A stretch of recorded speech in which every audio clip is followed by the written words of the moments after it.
It's 1940. Soft jazz hums from a glowing radio, ration books lie folded beside chipped teacups, and the hush of candlelight shelters quiet evenings while distant skies shimmer with searchlights. Let's drift into this year of endurance and tenderness, a year when the world held its breath, yet hearts still found ways to hope.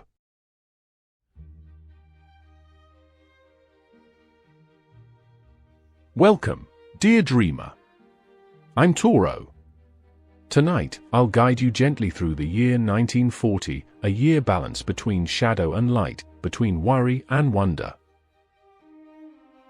The clocks tick a little slower here. Newspapers rustle softly in the hands of readers who pause often to gaze out windows. A kettle hums on the stove, a cat curls on a windowsill. Outside, the world is changing, but inside, people hold on to the small rituals that keep them human. In every language, people whisper the same quiet prayers, for safety, for peace, for tomorrow to be gentle. And even as the winds of history stir, there is still beauty, in the flicker of a candle, in a familiar song, in the steady rhythm of life continuing despite it all. So, find your most comfortable place. Let the day slip softly away as we drift back to the world as it was in 1940, a world that dreamed even through uncertainty, and found calm in the simplest of things. World events. The map of 1940 was a restless one, shifting beneath the feet of millions. Yet, from above, the earth still turned at its quiet pace, the sun rising over farmlands, waves washing unseen shores, seasons cycling as they always had. In Europe, the Second World War deepened its hold. In the spring, German forces swept across Denmark and Norway, bringing grey ships into cold northern waters. The people of Oslo and Copenhagen awoke to uniforms and uncertainty, yet still they went to market, still they baked bread. By June, the storm reached France. Paris, that city of art and laughter, grew hushed. Bridges spanned the Seine in silence as citizens watched columns of soldiers cross their boulevards. From their attics, some painted, others wrote in journals, capturing not just fear but the stubborn dignity of staying human. Across the Channel, Britain stood alone. Planes circled high in the sky, tiny silver shapes against soft clouds. The Battle of Britain began not as a single clash, but as a rhythm of days, alarms, silence, courage. In every town, people learned the music of sirens and the lullaby of calm after. And through it all, Churchill's voice on the radio brought words of steady defiance and quiet pride. Meanwhile, in the United States, peace still held. Baseball-filled summer afternoons, families picnicked under clear skies. Yet newspapers carried news of Europe daily, and President Franklin D. Roosevelt urged preparation. The Hummer factories began to change pitch, tools turning toward defense. In Asia, Japan's expansion across China continued. Across the Pacific, island harbors listened, waiting. In Australia and New Zealand, young men trained, uncertain where they might be called. The world was uneasy, yes, but not hopeless. Amid telegrams and headlines, people still planted flowers, married sweethearts, played cards, and wrote letters full of affection and ordinary details. History's tide rolled on, but hearts clung to the shore.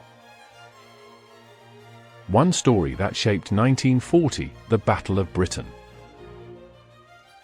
Among the stories of this year, one shone brightest against the dark, the Battle of Britain. For months, from July to October, the skies above England became the stage of endurance.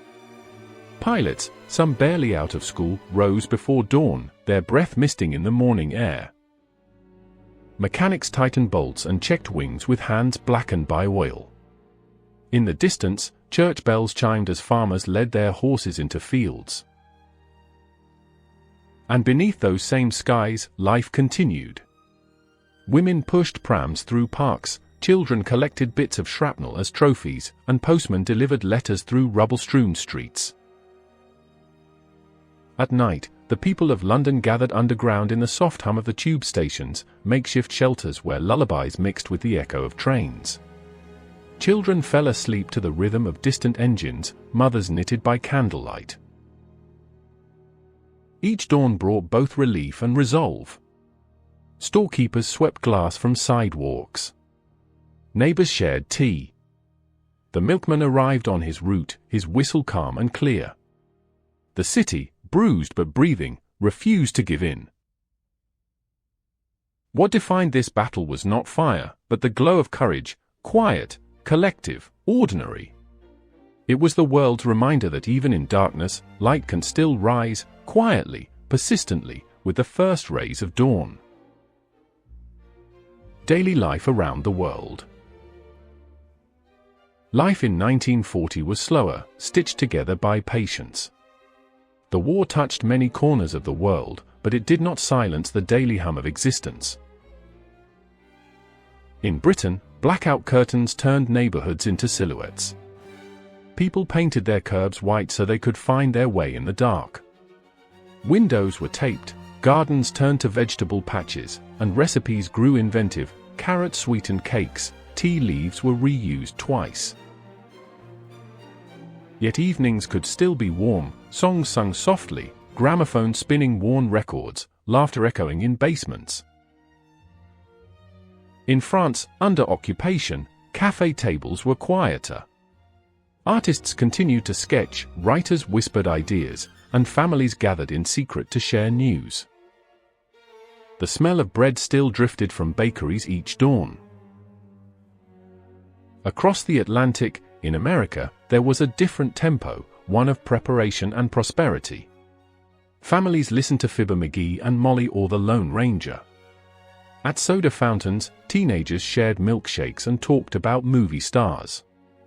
Swing music ruled the airwaves, Glenn Miller's In the Mood and Artie Shaw's Frenesai filling the night with optimism. In India, the struggle for independence pressed on peacefully. Gandhi encouraged calm perseverance, the spinning wheel still turned. In China, endurance meant rebuilding again and again, the human spirit finding strength amid loss. In Australia, soldiers trained on sunlit fields, while their families wrote long letters scented with eucalyptus and sea breeze. Everywhere, small moments carried meaning, a loaf of bread, a shared umbrella, a child's toy carved from wood. The world, though weary, continued to live with grace. Science, inventions, and technology. Even as conflict spread, the flame of curiosity burned bright.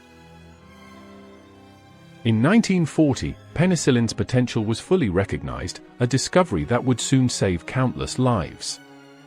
Scientists such as Howard Florey and Ernst Chain refined its use, their quiet laboratory work destined to change medicine forever. In the skies, new aircraft designs emerged, sleeker, faster, and more durable. Engineers perfected radar, the invisible guardian that watched the heavens and gave early warning. It was science turned into shield. Color television flickered to life in demonstrations, its soft hues a glimpse of post-war dreams. Though most could not yet imagine owning one, its promise felt magical. In fashion and homes, innovation found gentle ways to persist. Nylon, first introduced just before the decade began, became a modern luxury, used for stockings and toothbrush bristles alike. Sewing patterns adapted to rationing, utility fashion emphasized durability and style combined. Even in the hardest times, humanity's instinct to create, to discover, to improve, to dream, never ceased. Culture and the arts. The arts of 1940 whispered hope in a weary world. In cinemas, the screen became an escape. Charlie Chaplin's The Great Dictator dared to blend laughter and courage, reminding audiences of shared humanity. Walt Disney's Pinocchio and Fantasia brought color and imagination to darkened theaters, flickering like stained glass on silver screens. Music lifted spirits.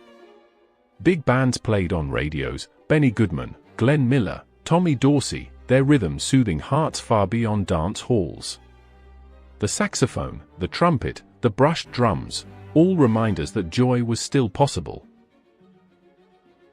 In literature, John Steinbeck's The Grapes of Wrath touched readers deeply, telling of struggle and dignity. Poets continued to write of light and longing, sometimes by candle, sometimes by the pale glow of dawn. Art galleries, though quiet, displayed calm landscapes and portraits, artists turning eyes from turmoil to tranquility. In theatre and song, humor remained, small sparks that warmed the coldest nights. Culture, in 1940, was not grand or loud. It was gentle and human, art as refuge, beauty as defiance, creativity as comfort. Media and headlines. The news of 1940 arrived through crisp sheets of paper and the hush of the radio dial. Newspapers bore bold type. France falls. Churchill vows to fight on. America remains neutral. Yet within those same pages were small reminders of normalcy, births announced, weddings celebrated, crossword puzzles waiting to be solved. Advertisements promoted soap, bicycles, and coffee. Recipes encouraged thrift, creativity, and cheer. In the United States, a loaf of bread cost about 8 cents, a gallon of gasoline around 11 cents, and a new car near $800. For most families, the simple comforts, a movie ticket, a good book, a radio broadcast, were small luxuries worth every penny. At dusk, families gathered around their radios. The soft hum of static filled the air before the evening's voice emerged. News, stories, and music united millions in one shared moment of listening, a quiet togetherness that spanned oceans. People born and people died this year. The year 1940 saw both farewells and first hellos, a reminder that life always continues its gentle rhythm. John Lennon was born in Liverpool, a city rebuilding itself note by note. Bruce Lee entered the world in San Francisco, destined to merge art, motion, and philosophy into a single flowing expression. Others too began their journeys: Raquel Welch, Tom Jones, Richard Pryor, John Hurt, and Al Pacino's future collaborators and peers. Each new life carried seeds of future stories, music, laughter, and change. And some voices faded. F. Scott Fitzgerald, author of The Great Gatsby, left behind words that would continue to glimmer long after. Emma Goldman, the fiery advocate for freedom, passed peacefully, her ideals still alive in countless hearts. The silver-screen cowboy Tom Mix rode into legend, and countless unnamed souls found quiet rest, their lives woven into history's fabric. Births and deaths, the gentle pulse of existence, reminding us that even as one candle fades, another begins to glow. As 1940 came to an end, the world stood at a fragile threshold, uncertain, yet resilient. Winter arrived softly in Europe, snow blanketing silent streets. In America, Christmas lights twinkled on porches, and families gathered around fires. Across Asia, prayers rose for peace, for harvests, for loved ones far away. People everywhere longed for calm, for a return to the rhythm of laughter, markets, music. Yet even in turmoil, they found meaning in the ordinary: the smell of bread baking, the hum of a sewing machine, the sound of boots returning home. The year had taught the world that courage is not the absence of fear, but the quiet persistence of love, of keeping lamps lit, hearts open, hands steady.